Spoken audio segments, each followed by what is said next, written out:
Fala pessoal, sejam bem-vindos a mais um episódio da segunda temporada do Eterna Cash, podcast que conecta histórias reais de carreira, finanças, esporte, empreendedorismo. E hoje eu tô aqui mais uma vez com o Igor, nosso head de alocação. Fala pessoal, tudo bem? Bem-vindo a mais um episódio. E hoje a gente tem um episódio muito bacana, muita informação, né, Igor? Muito demandado. Muito demandado. A gente tá aqui com o Guilherme da Hashdex. Guilherme, se você puder já se apresentar, falar um pouquinho aí quem é você no mercado, o pessoal te conhecer. Perfeito. Pô, primeiramente, obrigado pelo convite, pessoal. É um prazer estar aqui falando com todos vocês e com a sua audiência. A ideia aqui, eu sou o Guilherme, eu sou do time de RI da Hashdex, né? Uma gestora aí voltada para o universo de criptoativos. E vamos mais aí bater um papo e falar um pouco desse mercado tão disruptivo e que ainda aí tá no começo, né? Show, vamos que vamos. Vambora.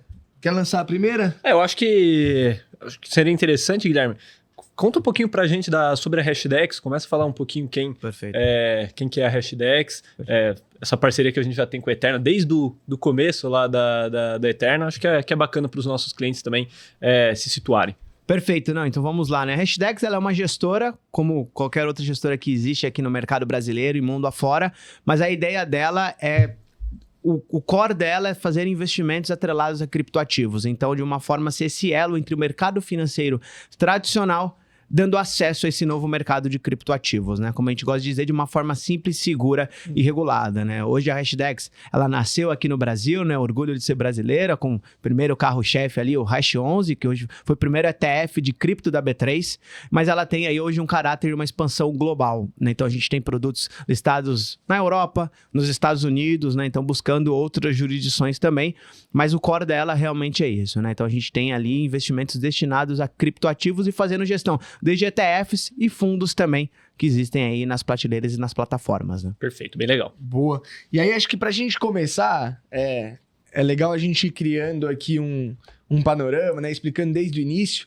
Comenta um pouco pro pessoal o que são criptomoedas, por que estão ganhando tanta relevância assim no mercado. Acho que é bom para todo mundo ficar na mesma página. Não, legal, Matheus. Pô, eu gosto de dizer assim, pelo menos trazer as duas principais, né? Claro que hoje o mercado de criptoativos existem diversas e milhares, né? E não tem nenhuma barreira de entrada. Nós aqui podemos criar uma agora, né? Então a ideia realmente é trazer um pouco a ideia, né, de Bitcoin, né, e que é a mais famosa quando se fala em criptoativos ou em criptomoedas, automaticamente se pensa no Bitcoin. E a ideia é trazer que acho que criptoativos nada mais a gente traz aqui como uma evolução da tecnologia, né? Uma evolução da internet. Até então, no mundo que a gente vive hoje, a gente está nesse mundo de Web 2.0, né? Que a gente traduz ali de ler e escrever. E quando veio o advento, né, da Web 3.0, que se inicia aí com blockchain, com criptoativos, onde a gente é o ler, escrever e possuir. Nós somos donos agora dos nossos próprios dados e podemos utilizar eles e comercializar. E o primeiro grande criptoativo, que foi o Bitcoin, foi desenvolvido ali em meados de 2008, né, lançado o paper no Fórum de Criptografia. Em 2009 começou a ter as transações do primeiro bloco ali minerado, né, de transações. E foi desenvolvido por Satoshi Nakamoto, né? Ninguém sabe quem é, se é um homem, uma mulher, um grupo de desenvolvedores que criaram o Bitcoin, onde ele conseguiu resolver até então um problema na internet, que até então não era possível transacionar valor e garantir autenticidade, na questão que se eu mando uma mensagem para o Igor, se eu mando uma mensagem para você, Matheus, ou um e-mail ou uma foto, você não conseguia garantir que aquilo estava na sua posse, porque eu tinha uma cópia no meu telefone, no meu celular. E ele conseguiu resolver isso num fórum de criptografia, ele soltou e falou, acho que eu resolvi esse problema, onde eu consigo ter um Bitcoin na minha carteira, passar um Bitcoin para você, né, Matheus, e minha carteira fica zerada e a sua aparece um Bitcoin. E esse foi o primeiro grande criptoativo, né, que trouxe todo esse arcabouço da tecnologia e principalmente desse novo termo ali, né, blockchain, né, cadeias de blocos, né. Então o Bitcoin foi esse grande primeiro que deu o start inicial. E ali começou a surgir, né, outros criptoativos e com teses diferentes, né? Quando a gente olha hoje, o exemplo segundo maior, né, e o segundo um pouco mais difundido, que é o Ethereum, aí ele já vem com arcabouço de tecnologia e de programação. Além de eu transferir recursos e valores dentro da internet, se eu conseguisse programar esses recursos, né? Então o Ethereum vem com essa camada da famosa plataformas de contratos inteligentes, onde você consegue construir ali e programar para ter ali, né, um certo serviço dentro dessa tecnologia. Caramba, que loucura, né? E o Guilherme fala bem, né? Porque tu conseguiu trazer esse tema complexo de uma maneira bastante entendível. E Guilherme, a primeira vez que eu comecei a ouvir de criptoativos foi por volta ali de meados de 2015, através de, como você comentou, do Bitcoin. Então foi ali a primeira vez, um grande banco de investimento, a gente sentava ali todos juntos e alguns analistas começaram a falar. Na verdade, um analista específico começou a falar que investia em Bitcoin. Mas naquela época era algo bastante...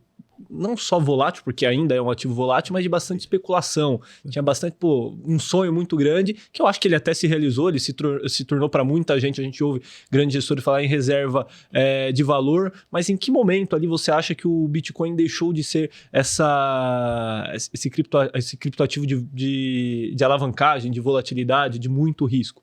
E não só, acho que o Bitcoin, mas a criptomoeda como um todo deixou só de ser uma especulação, mas... Perfeito. Né, realmente montar a posição.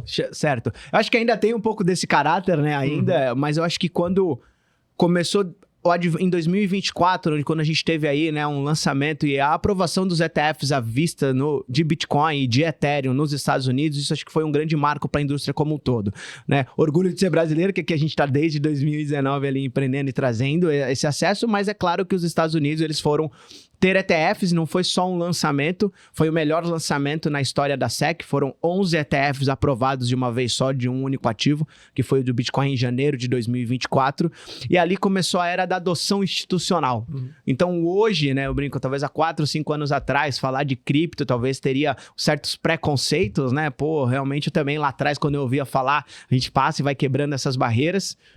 Mas hoje a gente tem adventos de grandes universidades, né, endowments de universidades investindo, então são fundos geridos de universidade, fundos de pensão, gestores, bancos falando abertamente sobre tanto o Bitcoin, como olhando como um investimento, olhando como uma tese, como uma classe de ativos e também aderindo à tecnologia. Então acredito que de 2024 para cá, onde realmente cripto ainda tem um caráter especulativo, porque tem, né, realmente essa volatilidade, o mercado também tenta buscar ali, né, realmente ter um prêmio e querer, né, tentar operar um pouco desse mercado ainda, mas é claro que hoje a gente começa a ter projetos ali, né, e trazendo valores para a sociedade. Quando a gente começa a olhar todo o sistema, né, a gente pode comentar mais à frente sobre stablecoins que estão sendo desenvolvidos, todo esse cenário que se começa a trazer e ser pautado em cima dessa tecnologia, é onde realmente mostra que, tá bom, não é só uma questão de especulação, tem projetos, tem empresas olhando, tem um mercado institucional, e isso acho que traz um peso e uma maturidade, começa a trazer uma maturidade para o mercado. Mas que ainda é uma classe de ativos que tem uma volatilidade, você pegar em torno ali de mais de 50%, mas a gente vê que alguns caráteres ainda já estão quebrando, né? Principalmente o Bitcoin já tem quebrado um pouco mais essa barreira. E a galera começando, né, a gravar podcasts, falando como uma classe de ativo, começando a falar um pouco mais ativamente, olhando isso dentro dos portfólios, olhando isso como uma nova tecnologia, como uma possível reserva de valor, como você bem trouxe, né, Igor? Então, acho que vai realmente caminhando para trazer esse advento da tecnologia e o mercado está mais confortável em falar. Né? Você olha 4 anos atrás, né? Eu entrei há 4 anos atrás, eu estava entrando na Hashdex, saindo de uma gestora de crédito privado, né? Como RI também, e realmente foi aí uma mudança em 4 anos, a gente tendo ETFs, tendo grandes bancos falando, grandes gestoras, e acho que isso ainda é só o começo, então por isso que ainda tem ainda um caráter ali especulativo, mas que já também vem junto com o amadurecimento do mercado, conforme essas adoções vão acontecendo, vira e mexe, né? A gente faz lá no Hash Insider, que são notícias semanais, a gente traz um pouco ali do que está acontecendo nesse mundo de cripto, e praticamente ali toda semana tem alguma empresa aderindo, algum outro grande banco falando ativamente ou recomendando ter uma parte do portfólio. Então acho que isso que é importante para qualquer classe de ativos e para uma nova tecnologia que está aí emergente e surgindo, né? Sim. De crédito privado para cripto também, né? Dois mundos diferentes. Mas legal, assim, acho que o importante até o pessoal entender, né, que realmente tem essa tecnologia por trás, tem um porquê ali atrás das criptomoedas.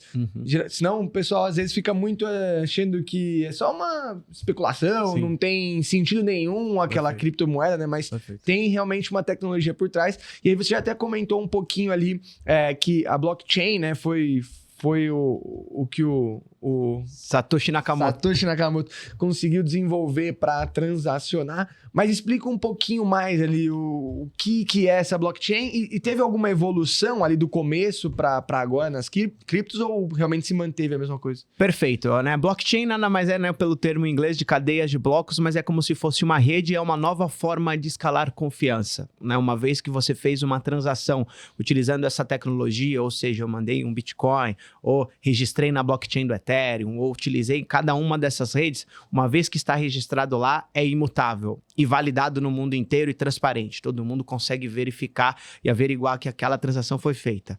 Então, acho que é uma nova forma onde você não tem... são descentralizados, você não tem a figura de um CEO, você não tem a figura de um país, de um estado por trás, mas que sim, toda a rede, ela valida, né? Então, você tem os validadores, né, que são os nós da rede, eles são responsáveis por analisar se, será que eu não estou tentando fraudar, se eu não estou tentando agir contra essa blockchain ou contra essa rede. Então, tem essas questões dentro de blockchain. Então, é uma nova forma de escalar confiança, né? A gente traz muito ali que é uma ideia, né, que vem muito como se fosse a internet, né? A internet, ela é realmente essa ideia de uma extranet, onde você utiliza, você se pluga e vai criando aplicações em cima dela, né? Então, acho que ainda até é muito difícil explicar na íntegra, né? A gente fala que até hoje também é internet, né? Eu convido a todos, né? Você tem uma entrevista bem emblemática do Bill Gates, na década de 95, explicando para o David Letterman que ia ser a internet. E ele mesmo não consegue, né? Na verdade, ele fala e o David Letterman até caçou, falou, isso aí é igual gravadora, é igual rádio. E até hoje mesmo a gente não consegue explicar a internet, né? Hoje a gente tem podcasts, tem streamings, tem tudo isso, mas isso são aplicações que surgiram depois que a internet passou da internet de escada para banda larga e teve uma evolução, né? E aí dentro, né, da sua pergunta que você trouxe da evolução que a gente tem, na verdade, quando foi desenvolvido o Bitcoin, quando foi desenvolvido o Ethereum, e outros criptoativos que a gente tem hoje em dia e outras blockchains, o que é legal trazer é que, assim, o Bitcoin, um exemplo, tem o white paper dele.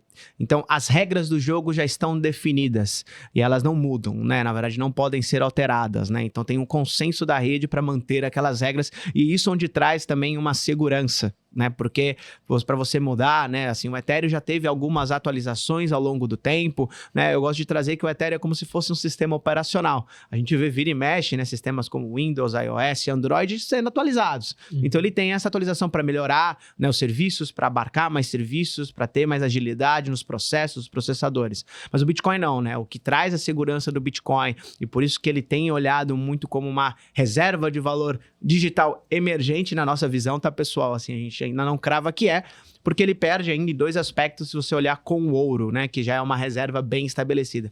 Um dos pontos é a questão do histórico, né? O ouro tá aí há décadas, e já lá, né, e também a questão da volatilidade, né, para ser uma reserva e você colocar e cravar que não pode ser um ativo que tenha uma volatilidade de mais de 50%, onde você coloca o seu dinheiro hoje, pode ter, no momento, ou tá subindo muito, que aí a gente fica feliz, né? É volatilidade boa, né?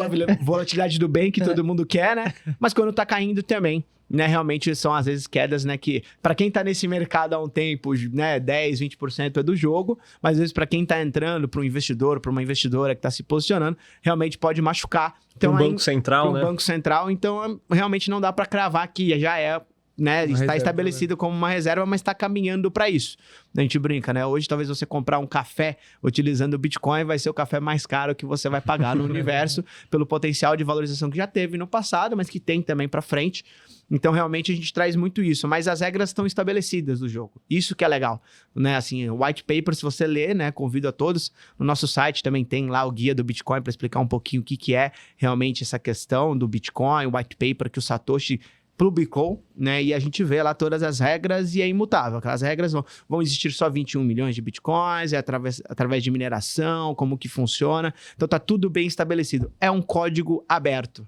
Então isso que é interessante. Você consegue até replicar. Não quer dizer que vai trazer um valor para a sociedade, né? Assim, será que as pessoas vão utilizar, vão demandar por aquela tecnologia, por aquele criptoativo? Não necessariamente, mas todos os criptoativos e as blockchains são códigos abertos, onde você olha, tem as regras do jogo ali e você entende e verifica se isso faz sentido para mim, eu quero utilizar, eu quero programar, eu quero utilizar esse recurso.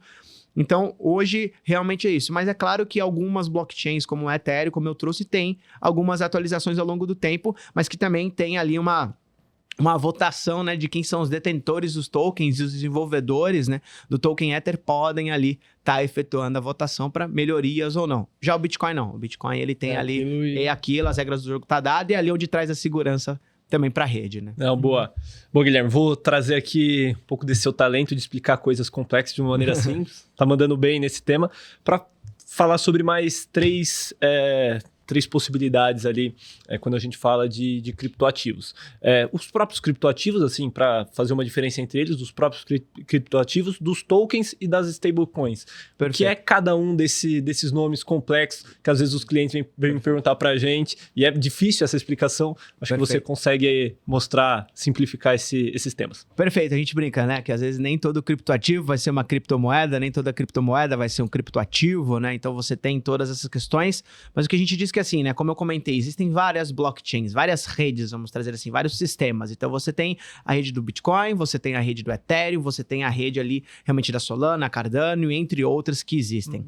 E cada uma tem uma função e uma ideia e traz um projeto por trás, né? O Bitcoin, hoje ele nasceu, né? Ele nasceu com essa ideia de ser essa moeda mesmo, né? A ideia de ser eu gosto de dizer, um Pix global. A gente que aqui no Brasil tem nesse sistema avançado de Pix, onde a gente viu o quanto é benéfico e trouxe benefícios para a sociedade. O que é legal que pensa que o Bitcoin pode ser esse criptoativo, né? Essa criptomoeda onde eu quero mandar um câmbio, eu quero mandar um recurso para o Matheus e ele tá ali na Turquia ou ele tá lá nos Estados Unidos. Pô, em vez de eu converter de real para dólar, ele pagar taxas, ele esperar 2 dias para receber ou 3 dias para receber, em questões de 10 minutos eu consigo mandar esse recurso através da internet. E ele espera e ele recebe. Então, o Bitcoin, ele nasceu para ser essa moeda, né? Realmente que não tem ali um Estado, um governo, tem a política monetária dele já está dada, já está explicada no código como eu trouxe, tá? Então, isso seria, né? O token que a gente fala, o token de utilidade é assim, para eu poder entrar no país ou na rede chamada Bitcoin, eu tenho que comprar o token chama Bitcoin também. Né? Por exemplo, para eu entrar na rede chamada Ethereum, eu não consigo vir com bitcoins e utilizar no Ethereum, eu não consigo vir com outros criptoativos, eu tenho que comprar o token de utilidade Ether. E até ali onde está o poder de valorização, porque oferta e demanda, mais pessoas demandando por esse token, querendo utilizar mais a rede do Ethereum, é onde o token se valoriza. Então, isso seria o token de utilidade, é o Ether. Cada blockchain e cada sistema tem o seu token nativo da rede. Só para eu entender, então eu tenho ali um programa do Ethereum, né? Ele tem ali a tecnologia de facilitar contratos através de uma maneira digital, mas para eu utilizar essa programação, eu tenho que ter esse token que é do próprio Ethereum. Exatamente isso. E não necessariamente o token, ele é um Ethereum. Ele é uma fração do Ethereum, ou não? Ele precisa ser um Ethereum inteiro. Você tem várias frações, ele é divisível, né? Acho que essa beleza também de cripto pode ser dividida até 8 casas decimais, dependendo do exemplo do Bitcoin, né? Que aí entra os cents, que seriam os satoshis, né? Que nem a gente tem aqui, né? R$1, né? 50 centavos e assim vai, né? Então tem essa questão.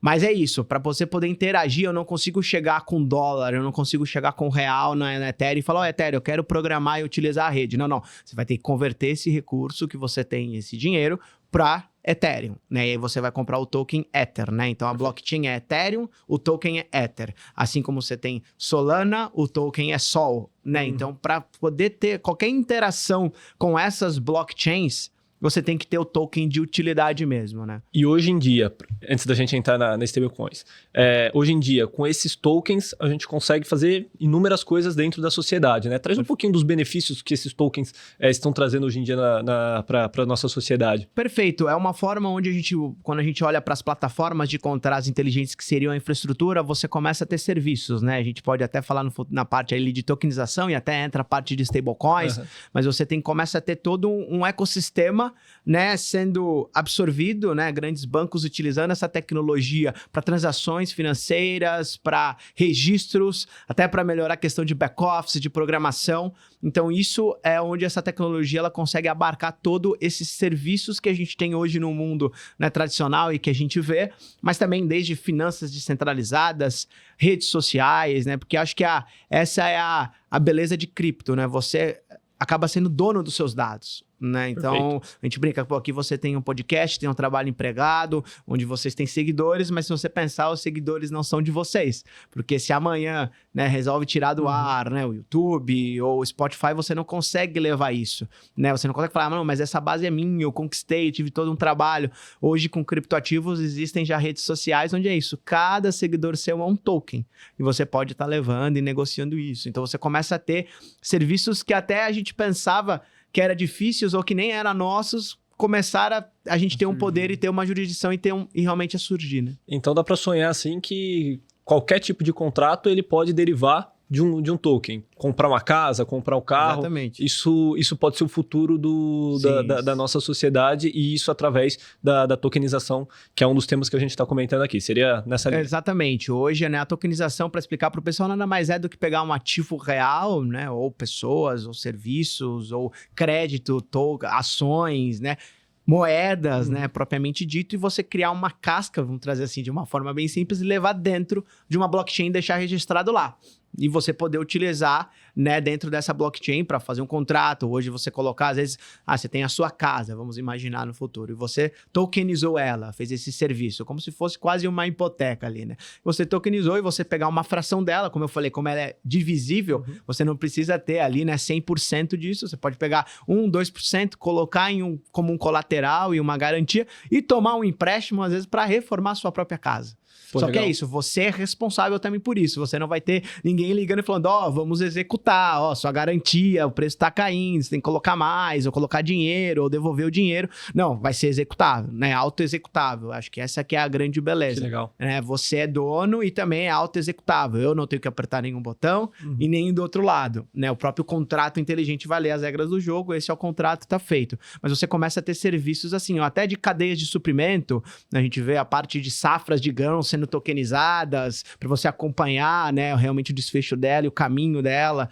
Então, isso vai surgindo serviços novos, né, ou até melhorando os serviços, né, serviços que a gente já existem aí no mercado e no mundo lá fora. Né? Pô, fantástico. E aí só faltou sobre as stablecoins. Perfeito. Stablecoins, né, acho que teve um marco, né, e acho que hoje tem sido muito falado das stablecoins, né. Stablecoins nada mais é do que um token, uma representação digital de uma moeda fiduciária, seja dólar, seja de real, de euro, de ien. Então, essa é a ideia, você trazer, né, realmente essa moeda, esse dólar para dentro desse universo de blockchain, dessa tecnologia. E a gente teve, né, um grande marco esse ano, que foi o Genius Act, que foi assinado nos Estados Unidos, que dá uma chancela, uma transparência e uma regulação para essa questão de stablecoins. Né? Então, hoje, né, as maiores que são emitidas, a gente tem o USDT, né, que é da Tether, o USDC, que é da Circle, que seriam stablecoins de dólar. Então, é uma forma digital e que traz muita agilidade, né? Porque uma vez que está tokenizado é isso, é questões de que em vez de eu fazer um câmbio, eu posso chegar com um cartão de crédito conectado com uma stablecoin e pagar, né, o débito utilizando a stablecoin, consigo mandar para qualquer pessoa em qualquer lugar do mundo muito mais rápido e 24/7, que essa é a beleza, o Pix trouxe isso, né, o 24/7. Eu acho que isso que é bacana, assim, porque hoje o brasileiro tem bastante essa noção do Pix e às vezes pode achar que é no mundo inteiro, né? Sim, mas não no é. próprio Estados Unidos não tem essa facilidade de transação, né? Então a stablecoin ela consegue trazer essa flexibilidade, né? Exatamente, para você às vezes fazer remessas, né, internalizações, é muito caro o spread e também aquela questão do custo, né? Então esse custo é muito menor quando você faz via stablecoins e manda recursos para fora. Então é uma forma. E aí você fala, tá bom, mas pô, Guilherme, mas continua sendo o dólar, né? Por que onde cripto se beneficia? Onde esse mercado se beneficia, né, quando a gente fala de criptoativos como um todo? É que hoje essas stablecoins, para serem rodadas, elas utilizam uma infraestrutura pública, uma blockchain pública. Ou seja, aí que entra Ethereum, Solana, Cardano. Só que aí você pensa que hoje, somando esse mercado, né, do USDT e o USDC, já dá mais de 280 bi, mais ou menos, ali, de dólares. Imagina só que isso tudo é registrado na blockchain do Ethereum, utilizam outras blockchains também. E aí você começa a ter hoje, com esse Genius Act, que foi assinado nos Estados Unidos, uma questão onde bancos já estão discutindo criar a própria stablecoins, grandes bancos como JP Morgan, Wells Fargo, Merrill Lynch, já estão fazendo consórcio para se desenvolver. Marketplaces também, você imagina que hoje você tem a Amazon tem que ter uma reserva em real, uma reserva em dólar, uma reserva em euro, nas moedas, nos países onde ela atua. Não, ela pode ter uma stablecoin só e tudo, e fica muito mais fácil. Então, assim, você começa a ter esses serviços e beleza, como eu comentei. Para eles poderem criar e desenvolver, eles vão estar utilizando uma blockchain pública, eles vão chegar na rede do Ethereum, eles vão ter que fazer o quê? Comprar o token Ether. Aí é o que eu falei, muita demanda, a oferta ali limitada, na questão de que aí pode ter uma apreciação pelo token, e é o que a gente viu esse ano, né? Quando veio esse Genius Act assinado, a gente viu ali o Ethereum, ele alçando novos voos, ele voltando a patamares de 4.000, 3.800 dólares. Vamos lá, então. Deixa eu ver se eu tô entendendo, se Bora lá. tô na mesma página. Então, chega lá um país, né? Ou quer transformar ali a sua própria moeda, fazer um token dela, né? Transformar ela digital. Então, sim. Para isso, ele vai ter que usar uma tecnologia. É isso. Tem as tecnologias disponíveis hoje, como Ethereum, Solana, que são as mais famosas. Então, aí ele contrata essa tecnologia através do token. Isso. Dessa forma, a moeda fiduciária se transformou em uma moeda digital, mas utilizando a tecnologia do Ethereum, por exemplo. Exatamente. E aí, por isso, o Ethereum também tem essa valorização. É isso. Exatamente. Pensa assim, né? Acho que é uma forma legal. Pô, vocês têm ali o aplicativo de vocês da Eterna. Imagina que antigamente você teria que pensar em criar o aplicativo e criar o sistema operacional onde vai rodar esse aplicativo. Tá. E aí, os clientes de vocês teriam que baixar o sistema operacional no celular e também um aplicativo para poder baixar e utilizar e interagir com esse aplicativo da Eterna. Hoje não, se você vai pensar em criar um aplicativo, você já cria para Windows, iOS e Android, né? Linux, você cria, então você monta na infraestrutura que já está pronta, abarcada, entendeu? Então o Ethereum é essa camada base, por isso que a gente fala que é a infraestrutura, né? Quando a gente fala das plataformas de contratos inteligentes, ele vem nesse ecossistema de infraestrutura. E aí você escolhe qual utiliza. Tem, né, a questão de uma mais descentralizada, mais segura, mais rápida, com menos custos, mais custos, depende muito, assim, tá a gosto do freguês, Sim, né? cada um escolhe ali o que for mais interessante para si, para o seu serviço e para o seu negócio. Mas é isso, para eu poder, então, criar esse token digital de uma stablecoin, eu vou ter que registrar numa blockchain pública. Utilizando isso, eu consigo ali, né, fazer e vai ter nas demandas, só que aí é grandes empresas utilizando agora essas blockchains, né? E aí isso traz, eu comentei também, essa maturidade para o mercado, porque agora começa grandes players entrando e utilizando a tecnologia. Pô, bem legal, né? Fantástico essa questão. E aqui a gente comentou aqui sobre a questão da reserva de valor, né? Sobre o Bitcoin ser reserva de valor. Você já deu ali um pouco da posição da hash, comparando com ouro. Mas então é isso mesmo. A gente vê alguns gestores já começando a utilizar, gestores famosos, sim, começando a utilizar, mas sempre acompanhado do ouro. Vou colocar ali um percentual de proteção dentro de Bitcoin, mas eu coloco o ouro junto. Perfeito. A visão da Hashdex, acho que é mais ou menos esse o caminho até esse estabelecimento de preço. Exatamente. Eu acho que ainda vai ter volatilidade, como a gente comentou. Acho que o mercado está numa adoção. Os grandes gestores falando muito dessa questão, né? De tenha ouro e Bitcoin. Não é à toa que a gente tem um produto hoje, um ETF que exatamente faz esse mescla entre ouro e Bitcoin. Já um ETF que a gente lançou esse ano, em cogestão ali com uma outra gestora, que é a Buena Vista Capital. Então, acho que é um produto bem legal. Mas é exatamente isso. Assim, a nossa tese é que ainda a gente põe como emergente, porque não dá para cravar que é. A gente tem realmente ali um movimento e uma adoção, como eu comentei. Ela nasceu para ser uma moeda, né? Mas talvez para você fazer umas transações ou comprar, é um custo, esperar 10 minutos. Imagina, comprei um café, tem que esperar 10 minutos ali, por mais que pareça pouco pra gente hoje no mundo, mas assim, dentro de uma transação, é microsegundos. Você vai ver uma Visa, uma Mastercard, o quanto que eles transacionam e fazem, é muito, né, muito rápido. 10 minutos é uma coisa, e um custo muito grande para você, às vezes, estar fazendo isso, né? Na questão de ter a mineração, energia, todas essas questões por trás. Então, hoje o mercado, ele tem caminhado, né? O Bitcoin tem tido muito essa tese de reserva de valor, dado as características que eu comentei. A oferta está dada, só vão existir 21 milhões de bitcoins, tem ali uma questão da política monetária programada, que é de 4 em 4 anos, cai pela metade a oferta de bitcoins. Então você tem talvez ali um dos poucos ativos, ou se não o único ativo que é escasso em sua natureza, porque o ouro ele também tem essa questão, mas é claro que você pode achar, ou se tiver um incentivo à mineração de ouro, muitas pessoas vão lá e vão começar a minerar e tentar achar mais ouro, e pode aumentar também o supply, né? Ali não tá dado a oferta, né, de bitcoins, vão ser 21 milhões, é programado, tem, como eu comentei, as regras do jogo. Então, hoje o mercado tem enxergado como uma possível reserva de valor. Então, o Bitcoin realmente está pautado nisso e eles fazem muita comparação do ouro digital, né? Até o termo que, né, os softwares e as empresas são chamadas de mineradoras, né? Você tem uma mineradora de Bitcoin, fazer uma mineração. Então, eu acho que traz muito essa alusão de um ouro digital, mas que na nossa visão ainda tem um caminho para percorrer. Na questão da volatilidade, por mais que ela tenha diminuído conforme vai passando os anos, né? A volatilidade, quando você pegava em 2010, era mais de 170% de vol, né? E foi passando, hoje a gente está próxima de 50%. Então, é dado que é importante a gente ter nessa visão de que a volatilidade tem caído conforme vai tendo a maturidade, a adoção e mais pessoas comprando, né? O mercado de cripto também foi muito sempre derivado por pessoas físicas.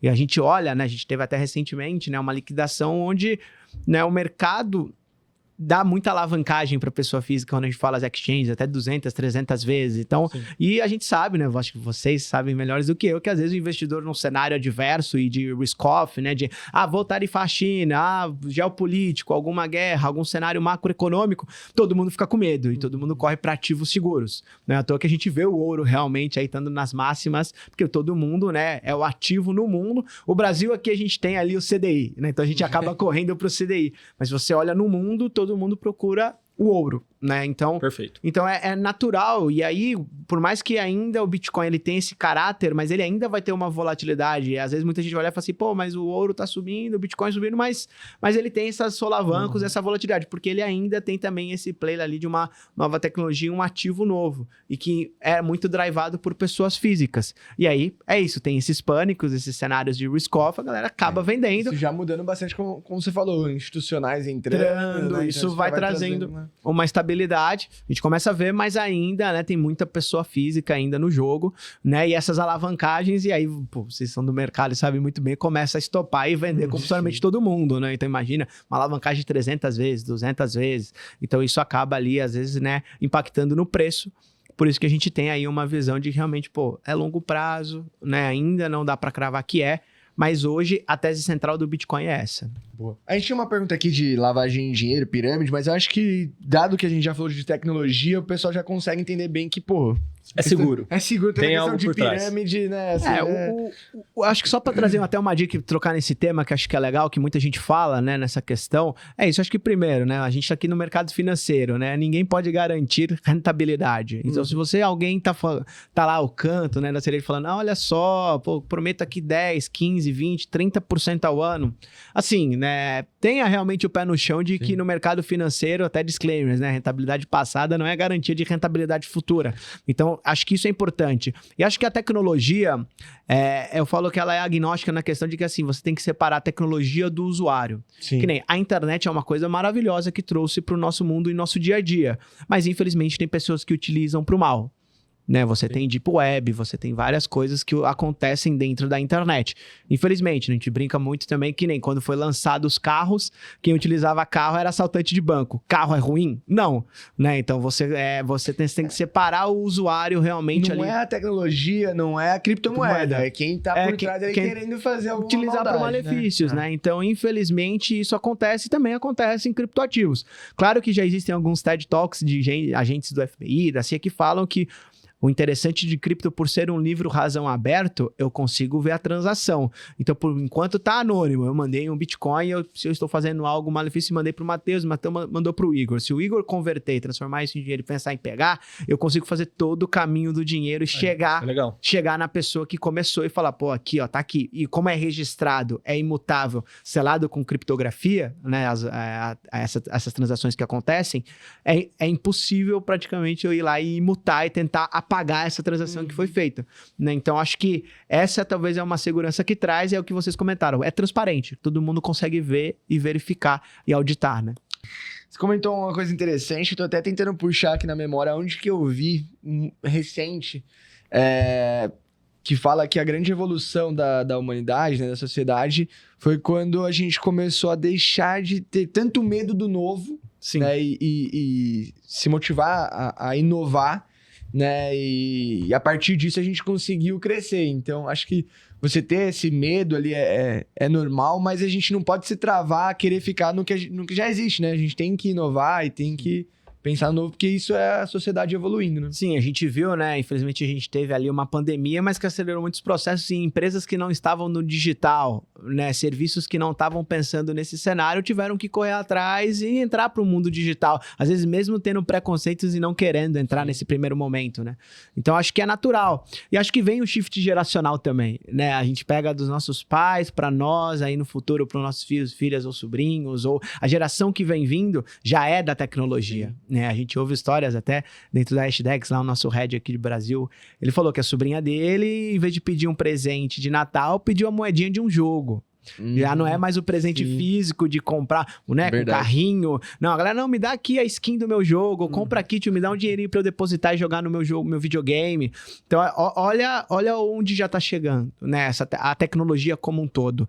Então, mas eu acho que é natural, as gerações elas vão se acostumando. Hoje o que a gente às vezes olha para os nossos pais e fala, pô, mas tá com medo disso aqui, calma, fica tranquilo, né? No futuro talvez pode ser a gente, pô, mas sei lá, um holograma, vai saber, conectado com IA, com blockchain, a gente ficar meio assim, meio perdido, ficar com receio, mas é natural. Eu acho que vem os shifts geracionais, vem mudando, a gente vê muito, né, isso, às vezes. Pô, vejo lá minha mãe, meu pai, né? Ô, Gui, me ajuda aqui com alguma coisa que eu preciso usar. E ela cheio de medo de clicar. Eu falo, vai clicando, não tem problema, não vai dar nada. A gente já tem uma cabeça um pouco mais essa questão. Então, acho que é normal. Mas tudo surge com preconceitos e com medo, né? Quando a gente fala em tecnologia, principalmente, né? Começam ali 3 pessoas numa garagem discutindo o projeto, aí vai crescendo, vai desenvolvendo, até que vem algum investidor mais institucional, um private equity, um venture capital, um investidor antes, põe um dinheiro, aí aquilo já se torna um outro tamanho e assim vai se desenvolvendo. Então é natural, né? Acho que a tecnologia ela passa por isso e não é só cripto, né? Quando a gente olha a internet, como por isso que a gente faz muito esse paralelo, também tem muito esse sentido e muito essa visão, né? Teve preconceitos no começo. E falando sobre esse ponto de preconceito, tinha até uma pergunta que a gente passou aqui que eu acho que é bom a gente retornar sobre ela. A XP fez um estudo recentemente, né, alguns meses atrás, sobre a quantidade de unicórnios que tem no Brasil e esse número me chamou a atenção. A gente tem bastante unicórnios. Unicórnios, para trazer todo mundo aqui na mesma página, é aquela empresa que em um ano ela tem um valor de $1 bilhão de dólares, né?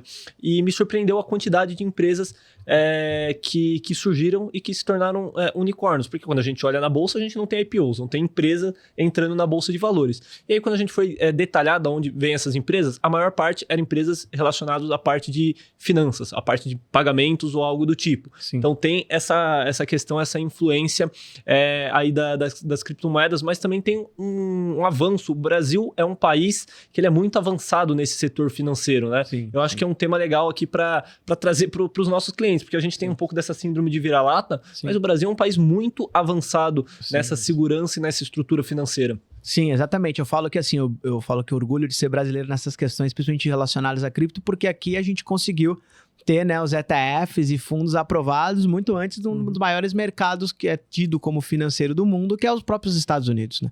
Os Estados Unidos foi ter sua exposição em 2024, né, os investidores poderem se expor a uma forma que é mais simples para eles, né, por prazeragem, até para o mercado financeiro como um todo, né, comprar um ETF, ou comprar um fundo, fazer as operações, é muito mais fácil do que comprar propriamente dito, às vezes um criptoativo direto, pensando nesses institucionais, porque tem muitos processos envolvidos.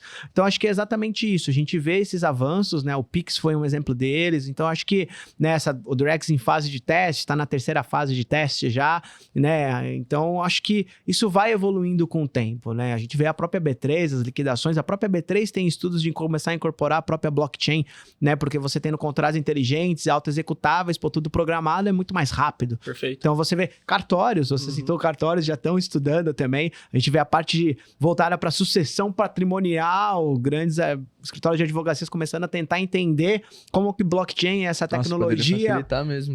Pode facilitar, às vezes você vai criar uma hold, ou você cria lá um token, cada um é detentor de um token, tem uma fatia e fica muito mais... Seria bem mais automaticamente, simples, né? A gente fica pensando aqui, né? A tecnologia é legal que permite a gente, né, viajar e pensar no futuro, mas sei lá, em algum ente aconteceu alguma coisa, esse token, como é um contrato auto-executável, já passa para o próximo beneficiário direto. Então você começa a ter, né, pensar em várias formas e vários serviços que podem ser melhorados, né? E acho que o serviço financeiro, isso no mundo, mas também no Brasil, que entra esse ecossistema de redes de pagamento, finanças descentralizadas, né? Que a gente tem ali que está se desenvolvendo o mundo afora, é um passo também onde blockchain e essa tecnologia pode ajudar, sim, e trazer ali melhorias, né? Boa. Muito, muito bacana. Não é só no futebol que o Brasil vai bem, né?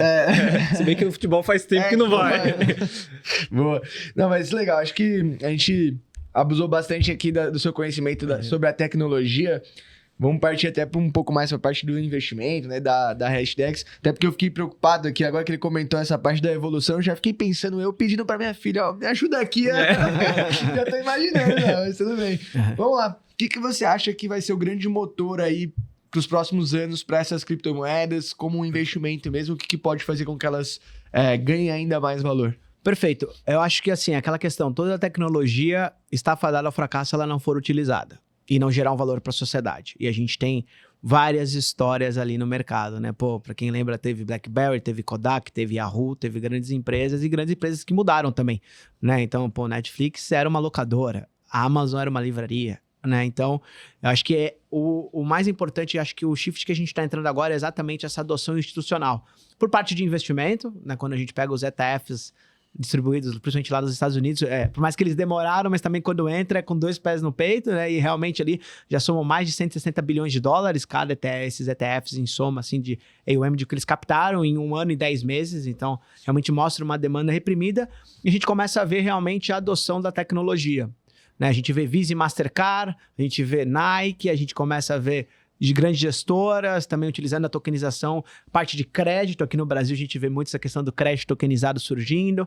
Então, é realmente a utilização. E acho que a gente está nessa fase. A gente fala que a gente está na virada da internet, comparando cripto, da internet de escada, que quem lembra, né, muito bem, pô, era um serviço muito difícil, pô, você tinha que... Era caro, né, demorado, e a gente não imaginaria que a gente teria o serviço que a gente tem hoje com aquela internet de escada, né? Até hoje eu lembro do barulhinho do provedor conectando, se puxasse a mão no telefone caía, e hoje já tem a era digital onde a galera nasceu já no Wi-Fi, né? Já nasceu mais o 3G, né? Até quando eu falo, pô, tô com problema no 3G, todo mundo olha, que hoje já é 4, 5G, né? E fala, ixi, esse aí já pegou lá no começo, né, mesmo a internet. E acho que cripto está nessa virada, né? Onde a gente agora está tendo uma infraestrutura sendo muito bem montada e testada para realmente abarcar todas essas aplicações, né? Como eu falei, é Legos, né? Você pode ir colocando coisas em cima realmente dessa infraestrutura.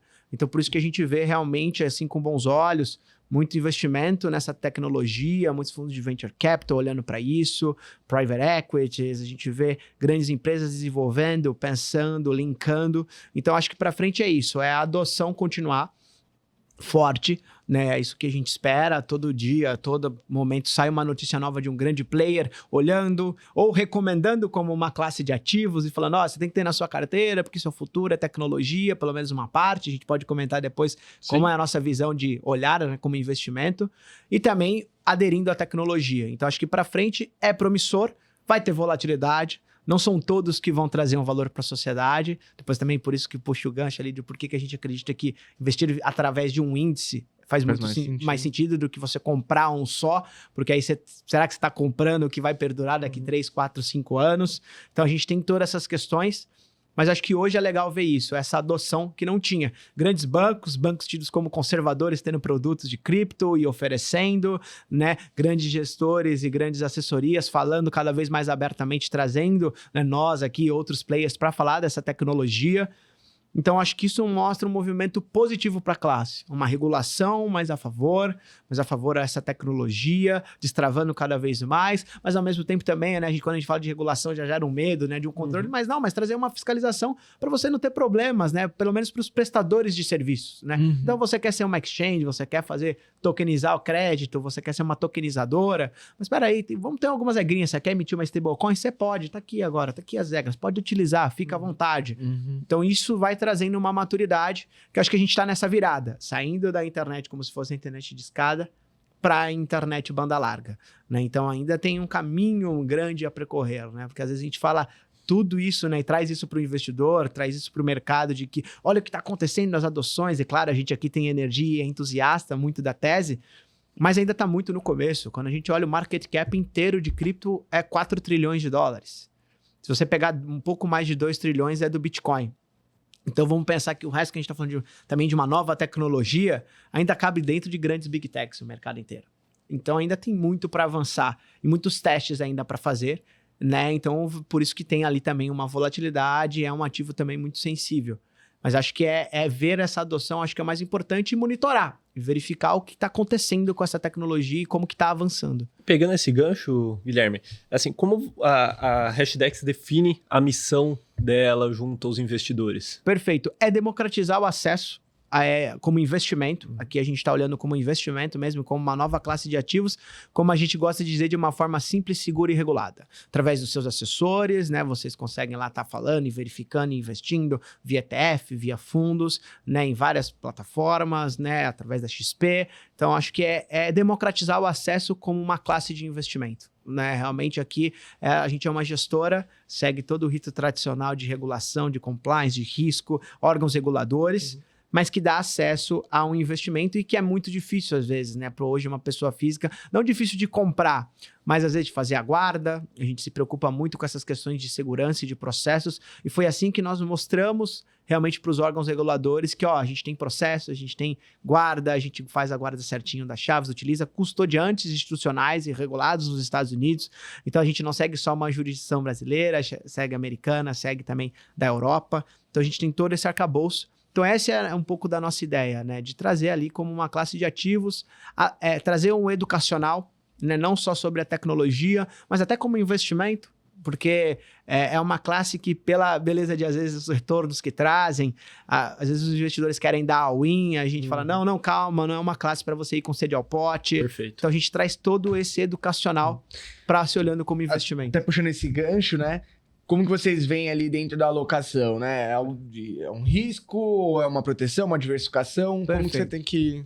Perfeito. Eu diria que assim, hoje tem até alguns relatórios de family office saindo, de gestores saindo. Eu diria que seria hoje uma questão de uma diversificação. Hoje entra muito nessa questão. Por isso que na nossa visão, quando pensarem em alocar, pensar em colocar uma parte do seu patrimônio como investimento, a gente sempre fala entre algo entre 1% a 5%. Né, pensando para o investidor médio brasileiro. 1% talvez para aquele cliente um pouco mais conservador e que não aguenta tanta volatilidade, mas quer ter uma exposição. E para quem já é mais agressivo, já está acostumado com bolsa e tudo mais, e ir lá realmente até 5%. Mas que hoje seria uma diversificação. Mas já tem pessoas e relatórios que saem que hoje você não investir ou não ter uma parte do seu investimento em tecnologia, você pode estar sorteando o futuro. Porque hoje, mesmo que você tenha 60, 50, 40 anos, até os 80 no mínimo, hoje a gente vive. Então a gente tem um longo prazo olhando, né? Então acho que é um pouco de se é uma nova tecnologia, o porquê não ter uma parte, porque pode ser que no futuro realmente ela seja ali presente. É aquela, até uma frase que foi falada do nosso time de research, o Lucas falou, no futuro ninguém vai estar falando de criptoativos, porque isso vai se tornar igual à internet, vai ser talvez uma coisa onde todo mundo tem, todo mundo utiliza. Normal. É normal do dia a dia. Então a questão tem que então, ter essa visão de definir bem, a gente gosta de falar, né, a diferença entre o veneno e o remédio é o tamanho da dose. Então bem calibrado. Eu acho que é importante rebalanceamentos, tá, pessoal? Isso é um recado, eu vou até olhar aqui pra câmera. Boa. Foguete não tem ré, todo mundo gosta de dizer isso, mas estão provando que tem. Mas a ideia combinado tendo 1% da sua carteira, 2% que seja, né, factível com o perfil do investidor ou da investidora. Rebalanceamentos periódicos, são esses 2% virou 4%. Gente, lucro bom é no bolso, isso é jargão de mercado. Pega e volta para os 2%, né? Se cair também, segura finanças comportamentais, segure talvez até um momento de ir comprando e voltando para os 2%. Então esse é um ponto importante. Rebalanceamentos sempre é importante estar fazendo nas carteiras. Isso em qualquer portfólio, qualquer teoria defende isso. Mas em cripto ainda é muito latente, porque é muito fácil esses 2%, dependendo da valorização, se tornar 4%, 5%, 6% e 10%. E aí você tolerava a volatilidade em cima de 2% da sua carteira, não em cima de 10% da sua carteira. Então esse é o primeiro ponto. E uma visão de longo prazo, pessoal. Tentar operar esse mercado é muito difícil, né? A gente vê ali, né? Eu brinco, né? Me formei em economia e tem gente que fala, né? Que traz às vezes humildade para o economista tentar prever câmbio, que é muito difícil saber. Imagina um preço de um ativo que é 24/7, que é negociado, né? De final de semana, de madrugada, você tentar operar, né? Então, por isso que a gente traz muito essa visão também de uma posição estrutural da carteira. Então, uma vez que decidiu alocar, ter uma parte dos seus investimentos em cripto, olhar com um horizonte de pelo menos no mínimo 3 anos, né? Por enquanto é dado quem segurou por mais de 3 anos não teve perdas na parte de cripto. Quando a gente olha o último all-time high de cripto, que foi em 2021, que bateu ali $69 mil, em 2022 o mercado foi para menos 67%. Teve, né, uma queda muito expressiva em 2022. Mas aí 2023 começou a fase de recuperação, 2024 a gente rompeu e começou a bull phase.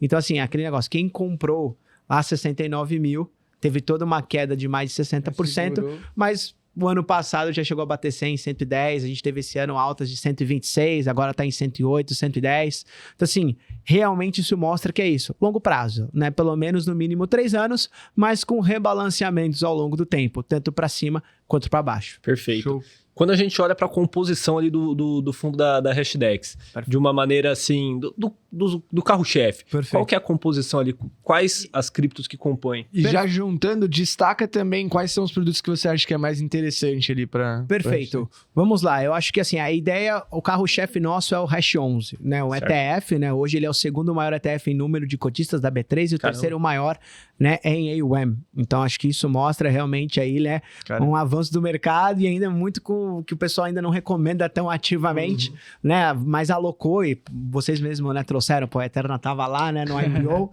a gente trouxe vários CPFs novos também para B3, isso foi muito legal quando teve o lançamento desse ETF do Hash 11.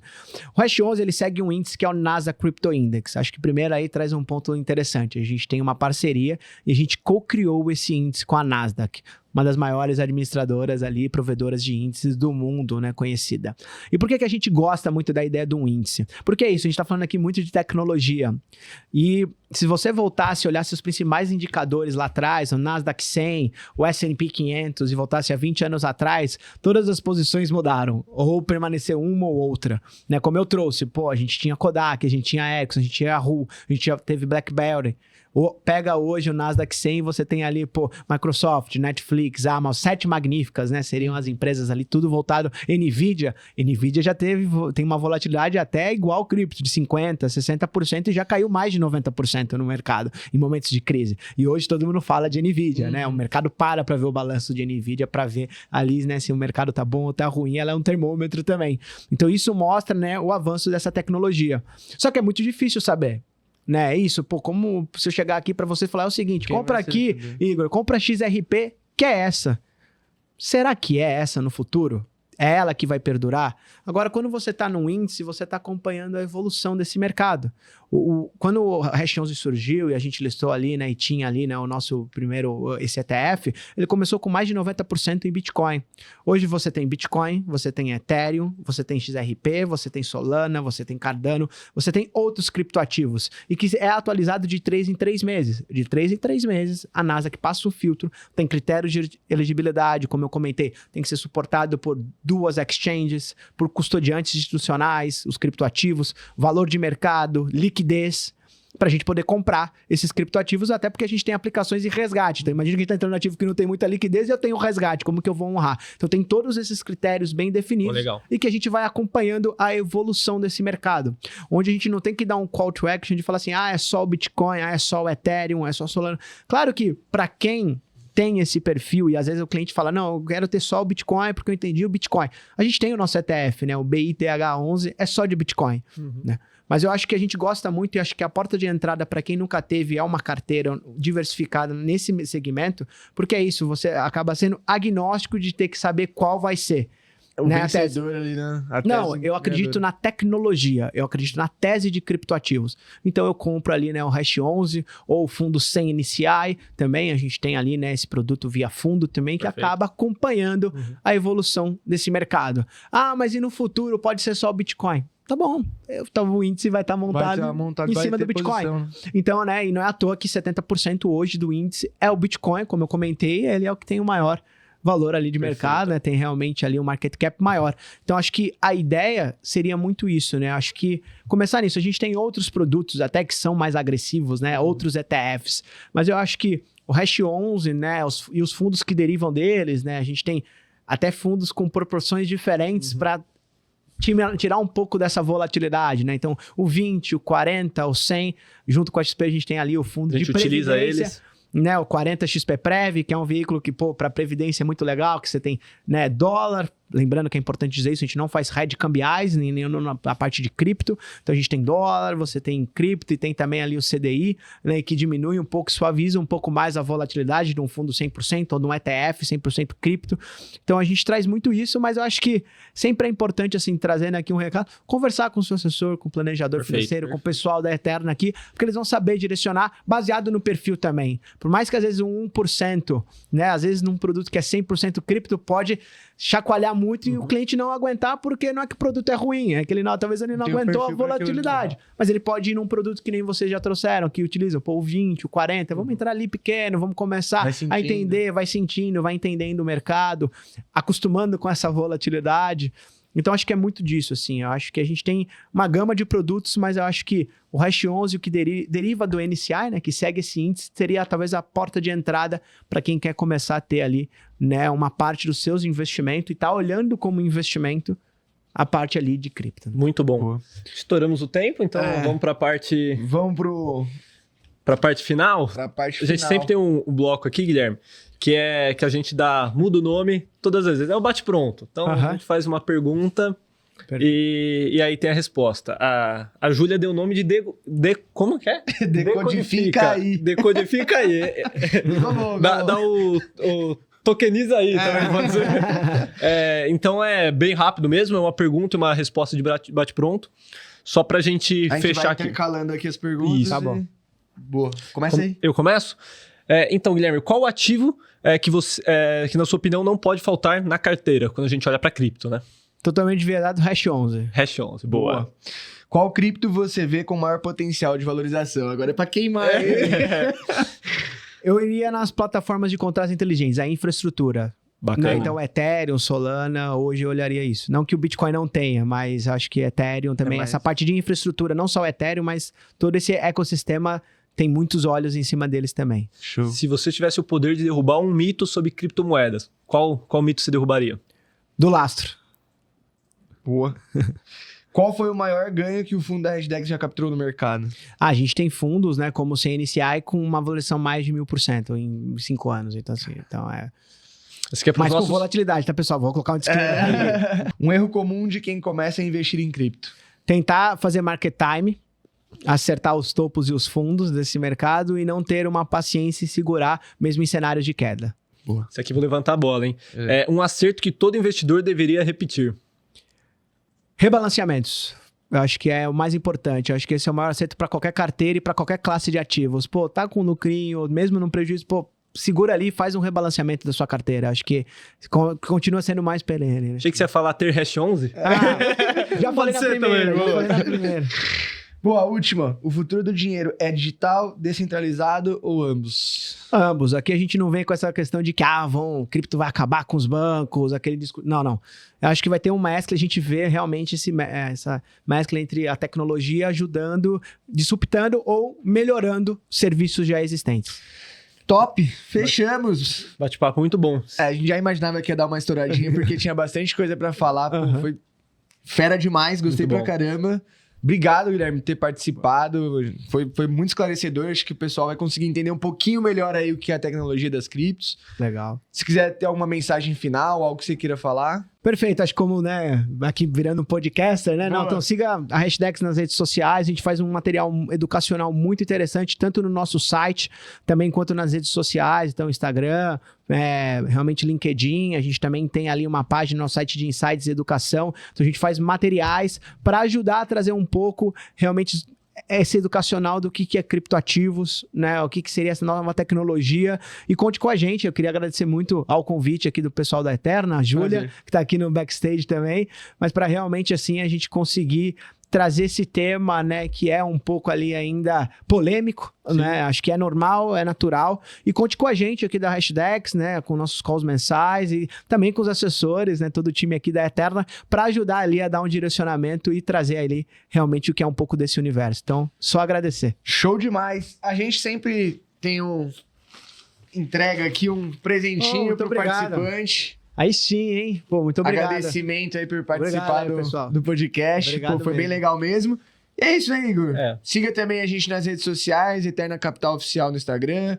Esse episódio vai pro Spotify, vai também pro YouTube. E se você gostou desse conteúdo, envie pro amigo, para aquele amigo que gosta de criptoativo. Um abraço, pessoal. Obrigado. Valeu, brigadão.